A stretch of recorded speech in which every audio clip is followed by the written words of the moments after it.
Good afternoon, everybody, and welcome to this session from Getting on Board, which is part of our Trustee Learning Programme. I'm Penny, I'm CEO at Getting on Board, and today we've got Carol Akiwumi talking about fundraising in 2023. She's a huge fundraising expert, so I'm really excited about this session. A bit of housekeeping from me before we get going. So you will have been muted when you arrived. Please feel free to put your videos on if you'd like to, but please stay on mute if you're not speaking, just so that we can keep the sound nice and clear. The session is being recorded and will go onto YouTube. You won't be recorded unless you speak. If you would like to ask a question, please do use the chat and please do talk to us in the chat. If you've got a sensitive question you'd like to ask, feel free to send a direct message to me, Penny Wilson, and I will read it out anonymously so that you can get your answer without necessarily having your name on the recording. What else do I need to tell you? Closed captions are available, so we've equipped that at our end. You just need to switch those on. So if you want subtitles, you'll see a closed caption button at your end and you can switch those on. And then finally, a huge thank you to our sponsors, Rathbones. It's thanks to their support that this session is free. So we're really very grateful to them. So please feel free to introduce yourselves in the chat and tell us why you've come today.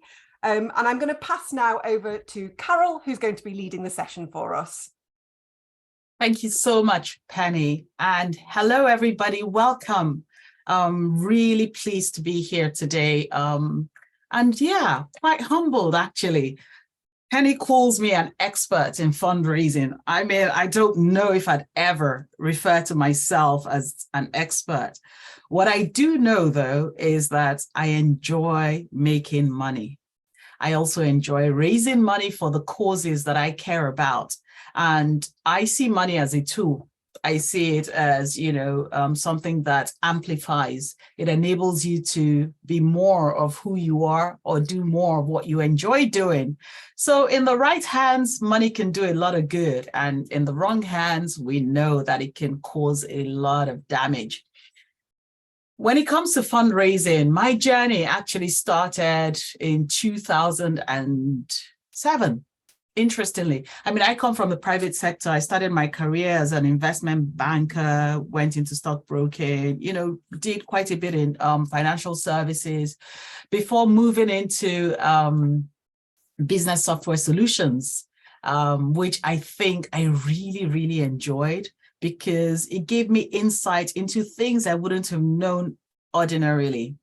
I'm an avid scholar of life. I just really enjoy learning. I enjoy new things. And my main thing right now is AI. Like, I'm thoroughly enjoying getting to know more about it, and in particular, using it for fundraising. But that is another matter and possibly, a subject for another day. Today, it gives me great pleasure to kind of think about the trends, fundraising trends post-pandemic, and to share some of the insights with you. So I call myself a social entrepreneur because, again, it's just really an entrepreneur who's trying to do good with the money that she raises or makes. And I also am CEO and founder of Money for You. Money for You is a nonprofit that's based in the UK, but serving, young people, nonprofits and entrepreneurs globally. And our mission is just very simply to use financial education to eradicate economic inequalities. You can find out more about us, but Penny and I think, got acquainted last year because we were running a campaign. Money for You was running a campaign called Operation Transparency, where we were calling on the Charity Commission, to do something different with charity data. And, we kind of aligned in what we wanted. We think that charity data should be more transparent. We should know, how diverse the trustees are. And yeah, if you want to find out more about that, you can do that. So without further ado, I'd like to get into today's session, and I want to welcome you. Thank you so much for joining. I hope it'll be interactive. And what that means is whilst I'm going to be sharing thoughts with you and things that I've found out, what I hope you will do is ask me questions as we go along, ask me to clarify anything, or even add comments to the chat if you need to. If you've got experience and you can share it with your peers, that would be fantastic. So you all know that fundraising is at the heart of every charitable endeavor. And as trustees, you play a pivotal role in ensuring the financial stability and growth of your respective charities. So today we'll explore several important topics, based around these 4 areas that'll help you navigate the ever-changing landscape of fundraising, regardless of your level of involvement or your prior knowledge. So we're going to be looking at the cost of living crisis, and that is a pressing concern for us. How is it affecting donations? We know that economic challenges can have a significant impact on donor behavior.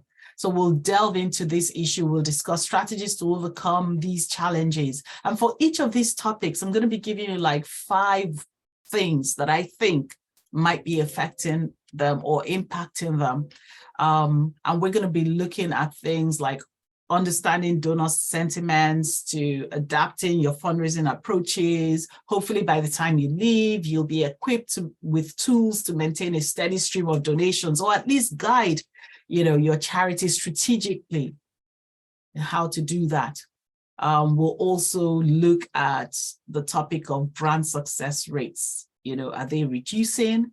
We all know that grants have long been a vital source of funding for many charities. In fact, for small charities, it's the bread and butter. Organizations like mine are exponentially tilted towards grant funding. So we want to understand the current trends in grant funding to, things that are essential to maximize your chances of success. I'll try to provide you with valuable insights, practical techniques. Also, I want to say that one of my passions is helping organizations have a diversified approach to financial sustainability. It's something that, I'm constantly exercised by and constantly exploring, certainly for Money for You and other organizations that I support. We know that COVID-19 reshaped the fundraising landscape. It prompted a shift from face-to-face events to online platforms. It's actually interesting because before the pandemic, we used to say jokingly that online would never overtake face-to-face or in-person giving. It's just incredible. Today, we've been forced to eat our words, so we'll discuss the impact of this transition, its lasting effects, and whilst face-to-face events still hold their own charm, online events are now emerging as powerful tools for engagement and fundraising. Okay, so we'll look at that. And then last, but by no means least, we will be addressing a common concern among smaller charities, how you can keep up with the largest organizations. Can you? Or at least what you can do. How can you punch above your weight despite limited resources? What are the unique strengths that you can employ, which larger charities don't have? Okay, innovative ways to amplify your fundraising efforts, to embrace your creativity, and even leverage technology, which is something we do to reach a broader audience. Okay, so just before we jump in, I've got a little quiz. It's quiz time. And I'd love for those of you on the call right now, it's going to take you literally 10 seconds to do. Click on the link and answer the questions, and I will reveal the answers to you because I'm always fascinated by what people know. So if you've done it, just type done. So Penny can count the number of people who've done the quiz so we can proceed. So if you've done it, please it'll take you literally less than 10 seconds. 2 questions very quickly, and then, yeah. Hi, Renee. Lovely to meet you. Brilliant. Thank you. Okay. Penny, have you finished? Done. Thank you, Kira. Kira's done. Great. Joe's done. Catherine's done. Gemma, Sarah. Good. Excellent. Rachel, Sophie. Fantastic. So lots of us have done this, completed this. Excellent. So do you remember the questions? Can somebody read out the questions so I can reveal the answers to you? Oh, somebody can't see a link. Okay, I'm not revealing the answers. Renee would like to read out. Yes, there's the link. Alison, have you seen it? Okay, Renee, if you don't mind reading the 2 questions out, certainly. Sorry, but I haven't seen the link. I haven't found the link yet. I think there's something wrong with your sound. I'm unmuted and I can't see the link. Okay. Can you all hear her? Oh, you can. So it's me. Okay. All right. I'm sorry. I can't hear you. And I'm not going to mess with my computer because everything's working really well right now. If So, somebody could direct me to the link, I'd be very grateful, but I can't see it. That's okay. Galaxy J5. Do you mind renaming yourself? You can't see the link. So would love to share that with you. I'm sure the links have been posted by Penny above. I'm sure she'll post it again. Fantastic. Thank you so much, Kira and Alex. Okay, we're going to move on. Why have I paused? Because you're trustees and it's so important. If you haven't, this is the first thing we do for new trustees at my organization. We hand them this document. You can download it or you can send a link. These are the 6 legal and regulatory duties of trustees. Really important. It's everything you need to know about managing your nonprofit properly. You have to ensure that your charity is carrying out its purposes for the public benefit, comply with your charity's governing document and the law, act in your charity's best interests, ensure that it's accountable, act with reasonable care and skill, and manage your charity's resources responsibly. And that's where today's subject comes in. You know, fundraising is really important. You may not be responsible for that function, but every trustee really needs to have some kind of understanding about what's happening, because only then will you actually serve your organization well. Lots of small charities have sole fundraisers, you know, not like the big ones. So somebody who has to do everything or who has to know about everything. And for them, I can tell you that getting support from, you know, the charity trustees or directors, if you're a KIC, is so, so helpful. Okay, now I'm going to do a plug for, for people like Penny who run organizations. If you're a charity trustee, and you really love what your charity does. Okay, if you're a trustee, I assume you love what your charity does, because otherwise, why would you be doing it? Now, if you love what your charity does, can I encourage you to sign up to give regularly? Just put your money where your mouth is, if you can. It doesn't have to be a lot of money, but it shows confidence and trust. Before I founded Money for You, and before I became the CEO of the organization, I worked for many years, you know, as a fundraiser for large and small charities. And I remember particularly major donor fundraising, which, you know, is one that I really enjoyed doing. I remember talking to people, and one of the things they used to ask me was, do you support your charity? They wanted to know if, as a team member, just as a member of the team, even, that I had enough confidence to put my money where my mouth was. And then they also, on 1 or 2 occasions, somebody asked me how many members of the board actually supported the nonprofit. It's an incredible thing, isn't it? Just to think, you know, if your own trustees can't support you, why are you asking other people to do that? Okay, so please, that's a little plug. Great. So now that we've gotten that out of the way, and by the way, Penny hasn't asked me to do this. You know, this is just all of my own accord based on my own experience. Yeah, excellent. So the very first thing I want us to look at today is how the cost of living crisis is affecting donations, because it does have substantial financial implications for charitable donations. We know that it influences giving behavior, financial capacity of individuals. And these are 5 things that I want us to look at today. With reduced disposable income, what we're seeing now, with the trends is that people have less money, and this is reducing and impacting their ability to donate to charities.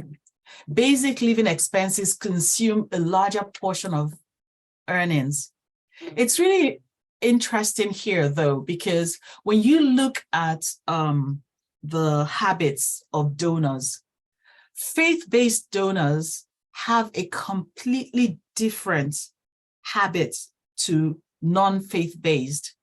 And over the years, when I was a community fundraiser, yeah, that's interesting. I did all kinds of fundraising. But as a community fundraiser, what we found when we analyzed those who were donating to our nonprofit was that we saw that those from faith-based backgrounds tended to give twice as long.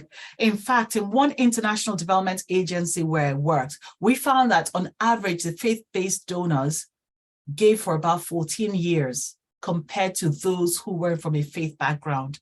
They would tend to cancel after about 7 years, half the time, which was really interesting. Now, when we talked to them and we surveyed them, many of them said, look, and again, across the board, a lot of donors do this, so not just faith-based. A lot of them would say, listen, when we actually support a cause, it would be the last thing we will think of getting rid of. We would rather give up our weekly coffee, maybe cut it down to once a month, to go to the coffee shop rather than cancel that thing that we're passionate about. But it's interesting, right? In the last couple of years, especially the last 18 months, as the cost of living crisis has beaten harder, this has accelerated. More people are canceling their direct debits than ever before. So that's really interesting. We're also seeing, decreased philanthropic spending overall, including donations, across the board, but also including donations to UK charities. It's interesting that the cost of living crisis, whilst the richest, some have actually gotten richer.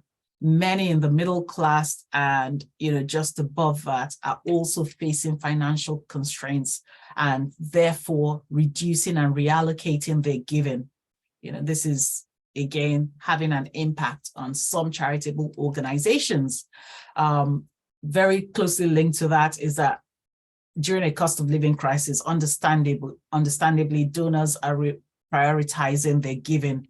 They're focusing on their immediate needs, and many of them are thinking about supporting organizations that are addressing things like poverty, homelessness, food insecurity, because these are the things that they can see that are biting.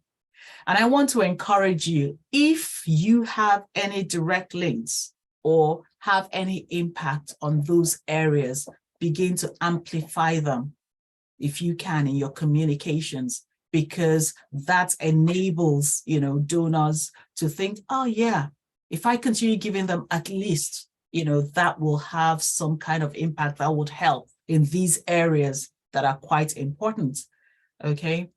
Now, donor fatigue, we understand that the longer the pressures caused by the cost of living crisis goes on for, the more fatigue individuals feel, okay? You'll see decreased willingness or ability to continue to making regular donations. Again, here, the key thing is to make sure that people understand that you get it, offer people, it's interesting, offer people a break.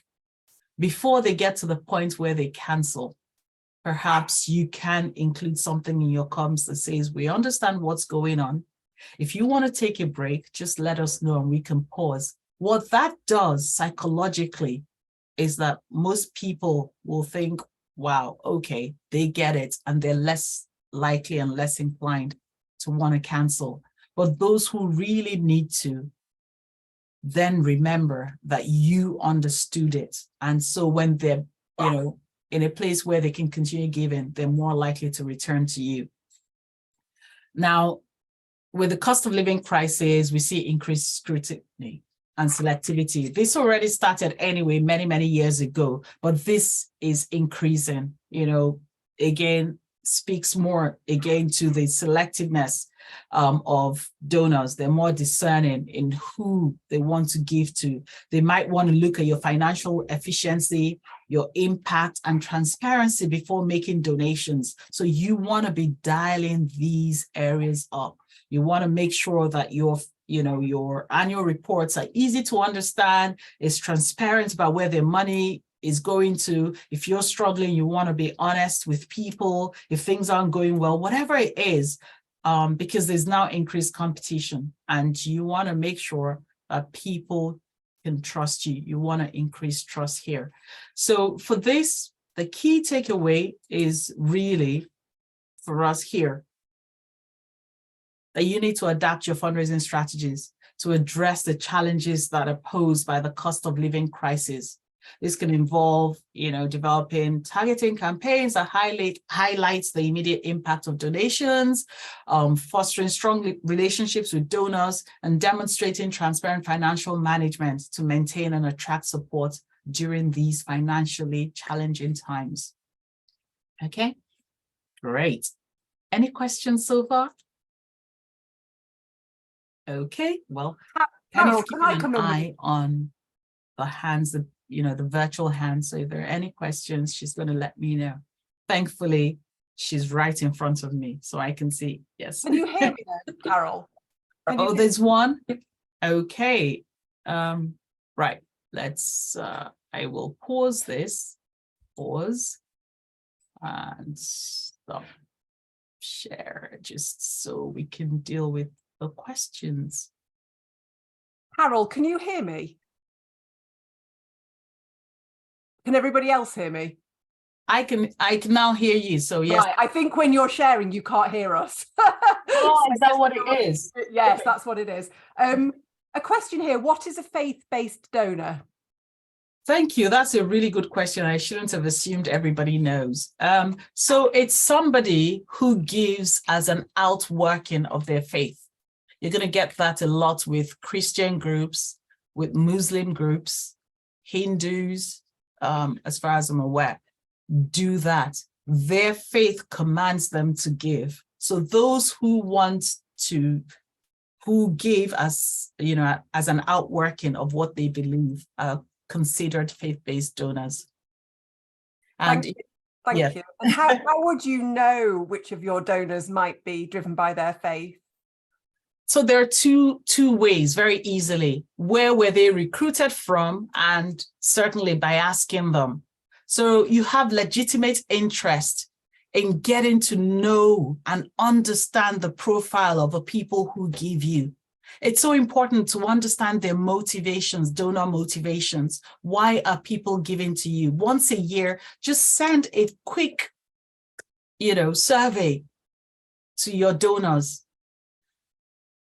And that could be as part of a thank you. Thank you so much. We would love to understand why us? Why have you chosen us? Give them 3 options and then ask them to include one more. And then you get to know.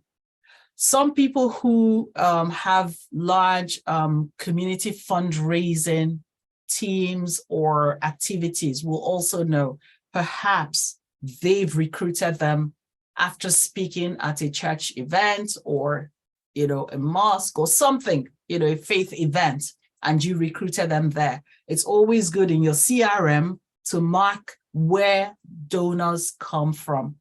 You just begin to build up a profile that helps you understand donor motivations. And if you analyze that regularly, which you should, or get your operations team to analyze regularly, it helps you target those who are more likely to give to you. If something's working, you want to replicate that, increase it, okay? And you only know that by looking at the data, because data doesn't lie. Thank you. This is fascinating. I know. I'm a geek for data. I love data. You know, my organization deals with a lot of data, particularly with Bema Hub. And I just drew at the sort of insights, the things you can learn, you know, from the people who interact with you. And it just makes everything you do so much more streamlined and more intelligent, because we don't have a large team. You know, we don't have lots and lots of people who can go out and do stuff. So we have to employ tech and we have to employ insight analysis. So just by understanding what the data is telling us, we can be a lot more effective in what we do. Yes, CRM does make such a difference to a campaign. I agree. And for those of you who may not know what CRM is, customer relationship management, and there are so many free ones. Salesforce will give you a free CRM if you're a nonprofit anyway. The key thing about Salesforce to understand is it's free. But once you start tweaking it, you're going to pay money. So as a small charity, if you don't have somebody who's looking after your Salesforce, just keep it off the shelf. Use it off the shelf as much as possible, okay? Otherwise, just go find something that's easier to use. And there's so many. You can do a quick Google search or ask your operations team to do that. Okay. Any other questions, or can we go on? Renee says, will you be discussing corporate fundraising? No, it's not within the remit of this, but I'm very happy if that's what. Oh, I'll tell you what. Money for You actually has an training coming up this Friday on events, major donors, and corporates.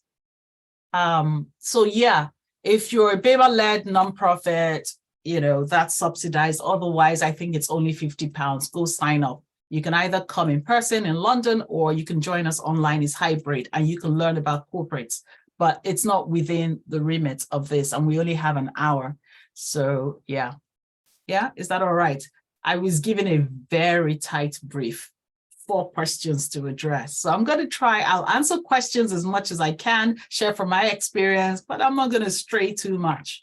Otherwise, we'll be here longer than an hour. Okay. And yeah, so I'll go back to sharing my screen if that's okay. Yes? Brilliant. Thank you. Okay. Right. So the next point is really on our grant success rates reducing. Okay. So with this one, I did the research just to see what people are saying, and I can tell you that the jury is still out on this. I don't think they are, but I think it really does depend. It's got mixed effects for different nonprofits. Some organizations have experienced challenges and faced increased competition. Others have reported improved success rates due to specific funding opportunities emerging during the crisis. And this one I can attest to, you know, so much during the crisis was dedicated to racial justice. And from last year, we have had a lot of funding to support, you know, the rising cost of living crisis. So it just really depends. I would say, again, everyone's feeling the pinch. And so I would find it quite extraordinary if anyone's writing a grant application today that doesn't somehow include the impact of the cost of living crisis on your operations. At the very least, I mean, we don't have like fixed premises, so we don't pay rent.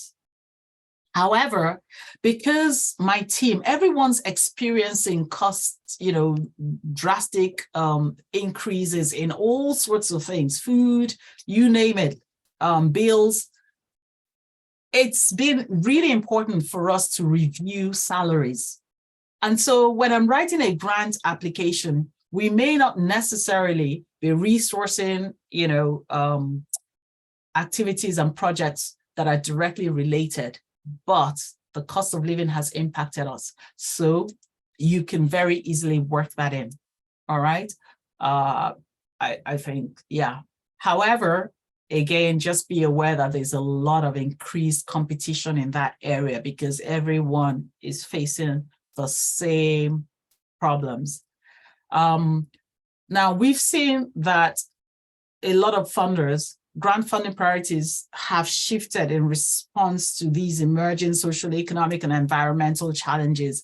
Funders are now focusing where they can on specific areas.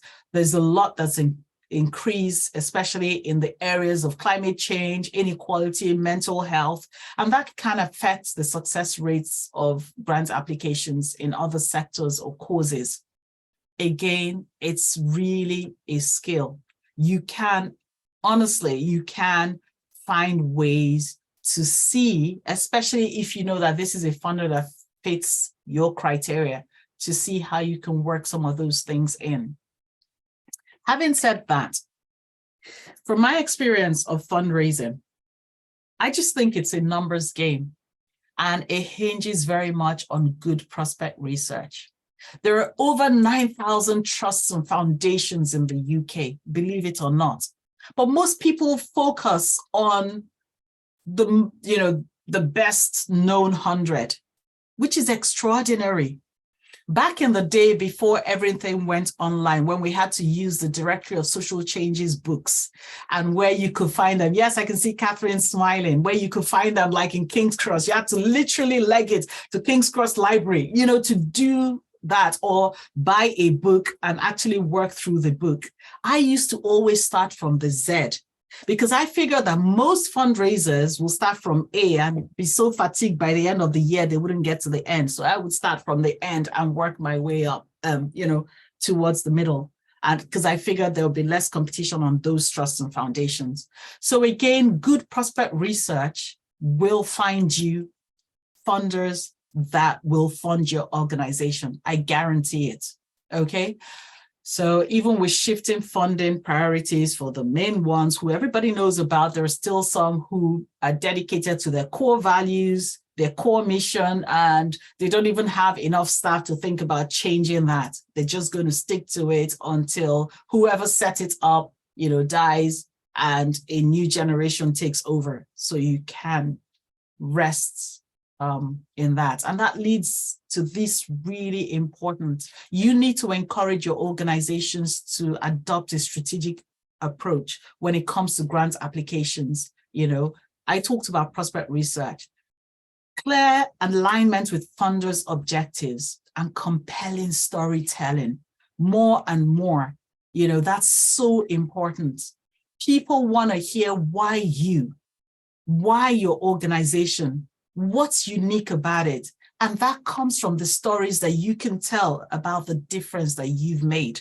That singular thing, if you can nail it, will enhance the chance of success in this very competitive funding landscape. So key takeaway is that it might be influenced, grant success rates might be influenced by various factors, but you want to stay informed about funding opportunities. You want to build strong relationships with funders and continuously refine your grant application strategies. I'll tell you the truth, I very rarely apply for something that I think that I can't get. If I don't think my chances are over 80%, if I haven't had a conversation with the funders where possible, I'm not going to apply. You just have to be strategic and make the most of your time. Again, for me, that's combining relationship building with insight analysis. I use both to help to improve my odds. Okay, we're going to move on now to the third question. But just before we do, were there any questions on this? Oh, okay, so we're going to pause and deal with those. All righty, great. Okay. So Alex says, how can we best stay informed on funding opportunities? So I guess grant funding opportunities. Yes, grant funding opportunities. Again, so here's the thing. I understand that many trustees from smaller charities have to be hands-on. Otherwise, this would be an operations thing, right? But whether or not you're hands-on or whether you're giving advice, I'm just going to answer based on how it's done. Okay, and then you can either implement that or pass that on. So there are many newsletters that you can sign up to that will give you funding opportunities. People share them. One of them is this UK fundraising magazine. I receive that. I don't know if it's weekly. I think it's weekly, and they'll have some, funding opportunities at the bottom. The National Lottery, their newsletter also has funding opportunities. So a lot of funders now include that. So that's one easy way you can have it delivered right to your inbox. My organization actually has funding opportunities. We have 2 WhatsApp groups because the first one got full and then the second one. So where we drop opportunities for people on their phone. But again, that's for BEMA-led nonprofits. BEMA Hub has a funding opportunities area. So if you're a BEMA-led nonprofit, and what do I mean by that? Black, Asian, multi-ethnic, or refugee-led, more than 51% of your senior leadership and trustees. If you qualify, then please go sign up. That's fine, bemahub.com, and you receive all of that for free. So there are certain places that you can go to. Alternatively, and this is for anyone, go to grant funding platforms, one like Grantway, and you can then customize it to deliver to you, to your inbox. So you put in the areas that your organization works with, and then tell it how often you want those opportunities to come to you. NCVO used to have the iDocs platform, which you don't have any longer. iDocs, I think, took it over themselves. I know that over a certain threshold, you have to pay for that. So if you have the budget, pay for it. Otherwise, again, Enfield and a number of other VCSs will have all of these platforms that you can explore and sign up to and get the funding opportunities emailed directly to you, okay, so that you don't have to worry. Alternatively, get somebody to do some prospect research specifically for your organization. Pay them to get you guys 100 good sources that you can apply to, and then you take it away from there, okay? You can then apply to all of those ones. Okay, how do you build relationships with funders? Oh my goodness, that's another course all on itself. Stewardship, one that I deliver for the Academy, the Chartered Institute of Fundraising. I encourage you to sign up to that. It's a really good course, not because I deliver it, but because, you just get to learn. It's a lot. You have to understand, it's beyond the remit of today. But I would say, anyone who's ever given to you, it's easier to get more money out of them than starting from scratch. So start from where you are. Very good. Thank you, Penny. That's really helpful. Yep. Now, if you want to start from the beginning, it's a very quick thing. A lot of funders, when they release new funding, will ask people to sign up to their, briefing days. Go along to that if you can, ask questions. If you have opportunities to network, get them to know you, recognize you, have a conversation and see if you're their cup of tea, if they're likely to fund you and what that will take. So that's, starting point. Okay. Alrighty, and of course, it's the usual things that you do. Say thank you when you receive something. Do it in a way that's memorable and personable. Invite them round to come see what you're doing. This is for those who know you, and then you start building the relationship. Alrighty, we're gonna move on. Yeah, and I'm gonna share my screen again. So the next point for us is on the pandemic, and that's whether the pandemic saw of face-to-face events in favor of online events. Okay, it's interesting, right? As we've come back, initially, I remember thinking at the beginning of the pandemic, oh my goodness, I never have to go out again. I can roll off my bed in my pajamas and, And then suddenly we were gasping to go back and to meet people and have interaction, right? So it's really interesting. Anyway, there was a rapid transition to online events. The pandemic accelerated the adoption of, of these kind of events by UK charities. If you didn't have any, you missed out on a trick. We had a few, and lots of people at the beginning were really keen to attend, including donors, because for them, I think it was okay. It felt a little bit more distant, unlike when you invited them in person.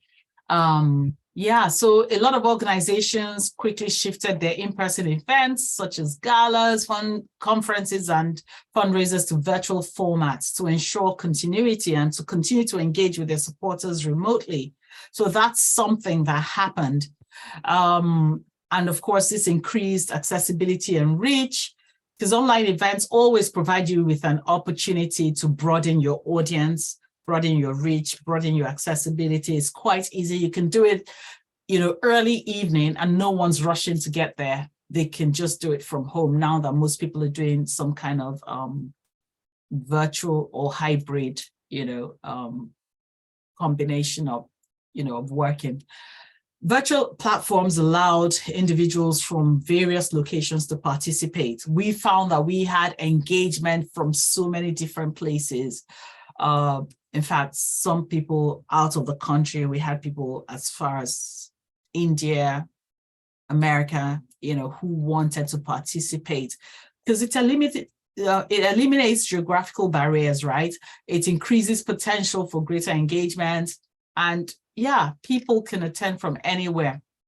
However, the trade-off was the loss of in-person connection. So whilst these online events offer convenience and wider reach, the loss of in-person connection has been a challenge for some UK charities. The face-to-face events create a sense of community, networking, which people love, and personal interaction. And that's usually quite difficult to replicate fully in virtual environments. You have to have a huge budget, people who know what they're doing, and use the right platform to get anything even close to it. And of course, the biggest challenge is the people who turn off their videos. You can't really interact very well with people whose videos are off. So that's quite difficult. Again, charities had to adapt their fundraising strategies to leverage online events effectively through the platforms, integrating interactive elements, utilizing social media and crowdfunding.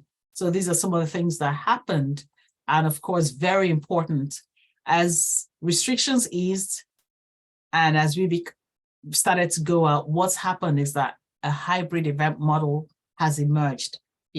We now know all our events are hybrid, because there are some people, no matter what you say, they don't want to come out, or they can't actually, and that's okay too, or they can join online.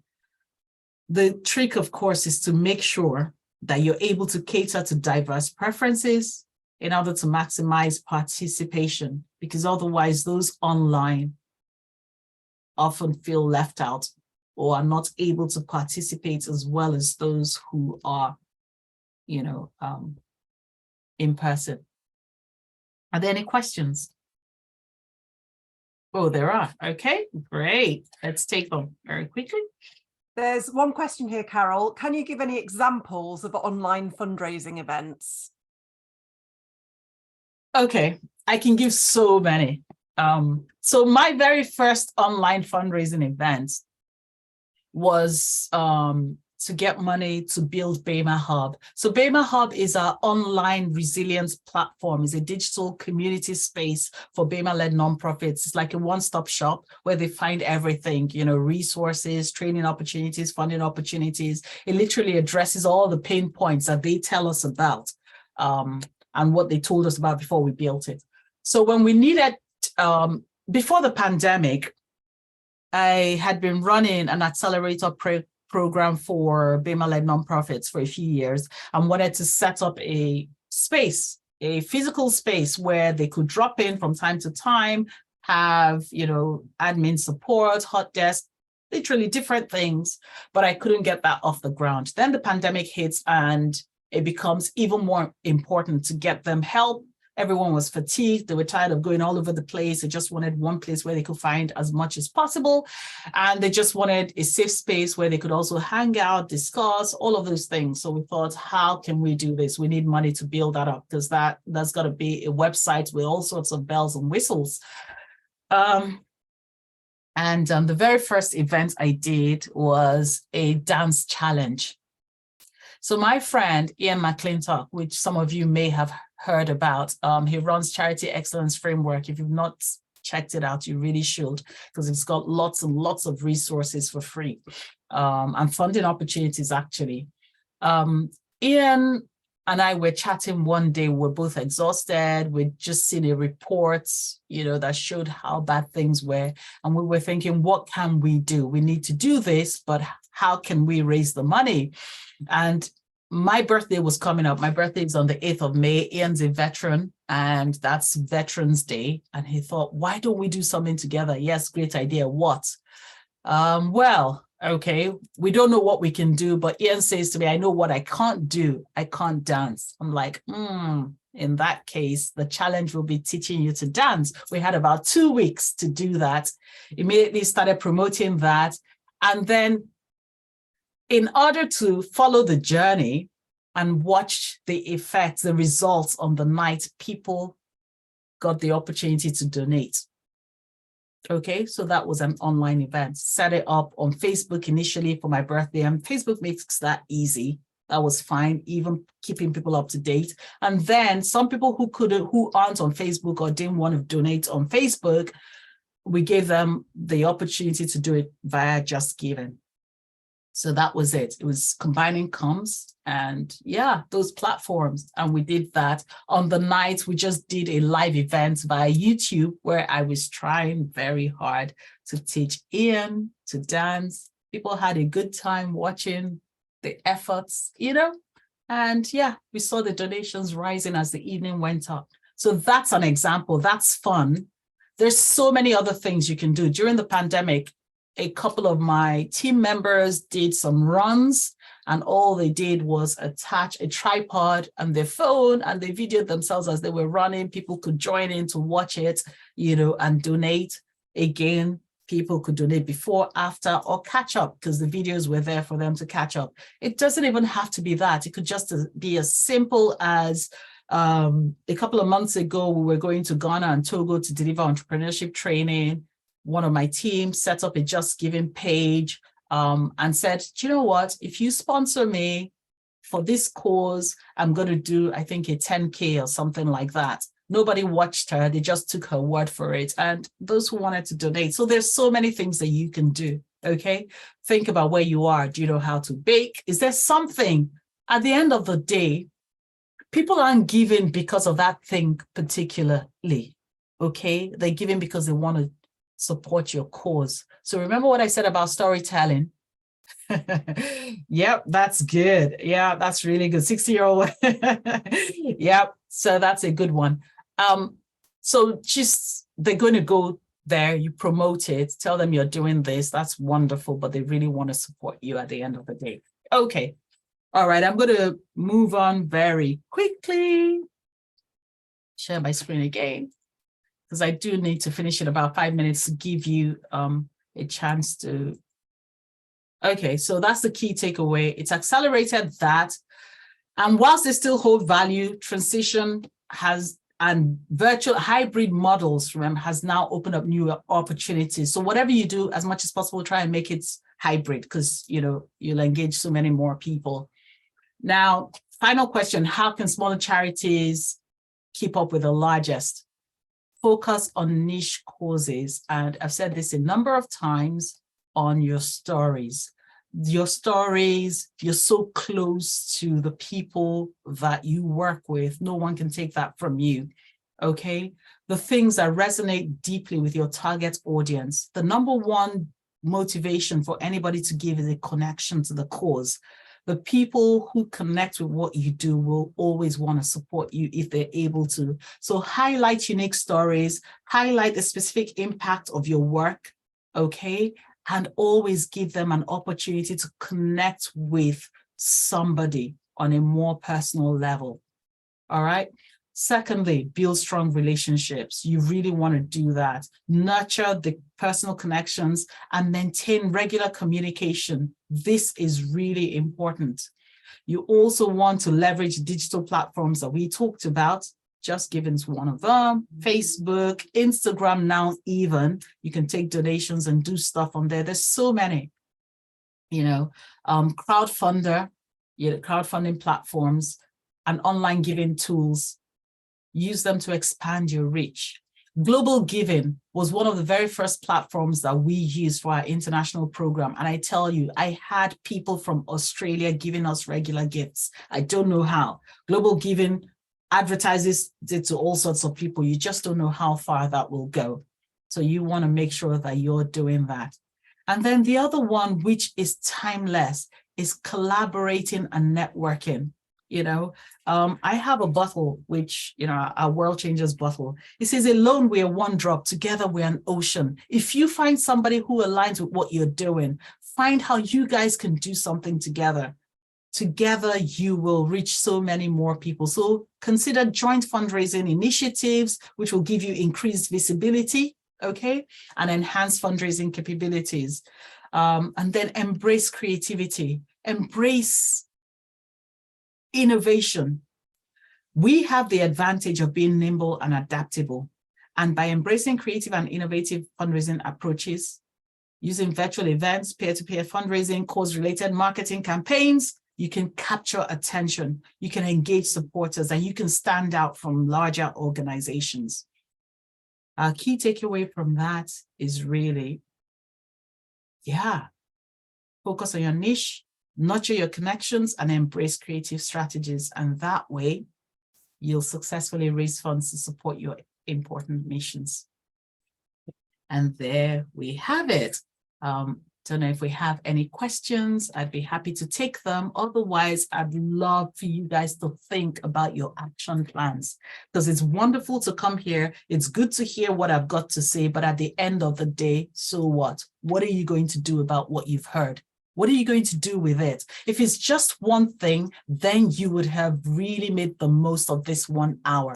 Don't go away and let nothing happen. At least do one thing. If you can do more, that would be amazing. And on that note, I want to hand this back to Penny. Thank you so much for joining. Thank you, Carol. I found that utterly fascinating and kind of inspiring. And my action plan is, because I run a charity, Getting on Board, is to do more, I guess, community fundraising. I've had this bonkers idea for about 3 or 4 years, which is a board walk, which would be a sponsored walk where people have to bring a board. So it might be an ironing board, an estate agent board, a Ouija board, a cheese board. And I've had this idea, COVID got in the way, and I haven't done anything about it. And I think I should probably just get on with it. Yep. I love the idea. Love it. Yeah. Sounds good. Excellent. Has anybody else got any actions they're taking from today?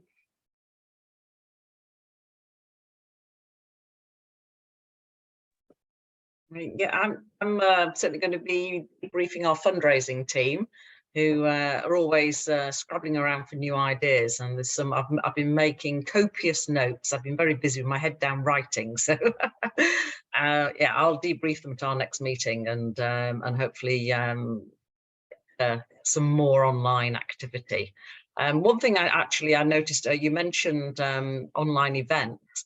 I'm actually involved with another charity, and we during the pandemic we did events, sort of talk that we used to do sort of walk and talks physically, but we did them online, and we got new people. It wasn't a fundraiser at all. It was just something for the community to join in and something to do while you're all bored at home in the pandemic. And then said, "Oh, can I join?" And so we ended up having loads more members who all pay a small subscription because they joined in a free event. And we didn't even ask them for money. They just wanted to join. So I think that's a really good point. Thank you, Carol. Welcome. Thank you, Nicola. That's really helpful.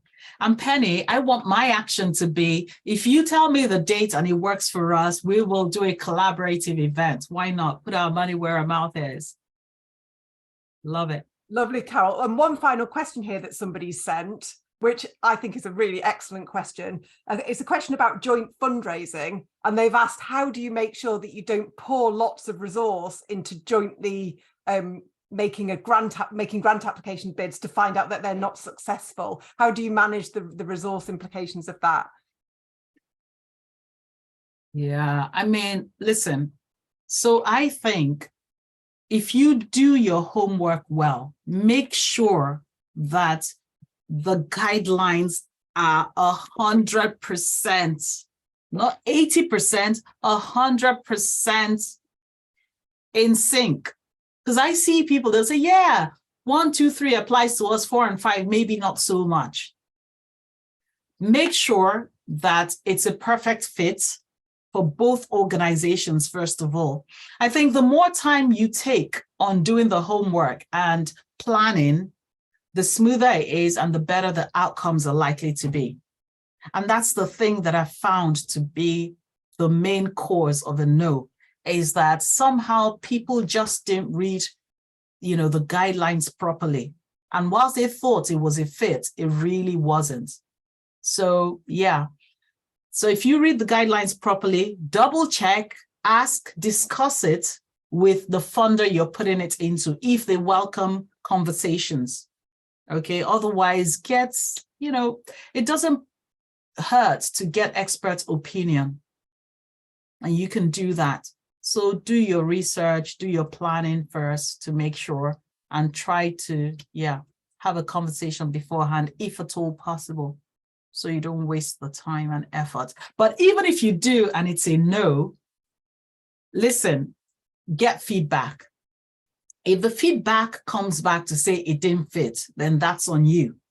If it was just a question, because I have sat on boards assessing grant applications, and sometimes we just did not have enough money for all the amazing groups that day. If that's what it is, then reapply, because the next time they'll remember. They'll remember that they liked you, but they couldn't give it to you. That's happened to me a number of times, with some organizations that I see coming back. And then this time you're more likely to. So always get feedback and then try again. They're more likely to remember you. Okay, cool. Great. Thank you so much, Carol. That has been a really tremendously interesting and useful hour. And thank you all for coming and for all of your many, many questions. I'm amazed that Carol managed to finish on time because the questions kept flooding in. I've posted the evaluation form in the chat. Please tell us what you thought of this session. And also, please tell us if you've got other ideas, like Renee had the idea about corporate fundraising. So if you've got other session ideas, we only do training for trustees and about trustees. So that's the kind of remit of Getting on Board's training. And a final thank you to our sponsor Rathbones. Because of them, this session is free. Now I'm going to spend the final minutes telling you how else Getting on Board can help. You are very welcome to call off if you already know us and you're already accessing our support. But just to say that this session is part of a larger program, the Trustee Learning Program. All of the sessions are free. And please check it out. It's on our Eventbrite page. Check it out. Come to other sessions. We also offer free guides around becoming a trustee. JC, you might be interested in that if you haven't already come across it. And also about recruiting trustees. And our newest guide is about how to diversify your charities board. They're all free and they're sitting on our website.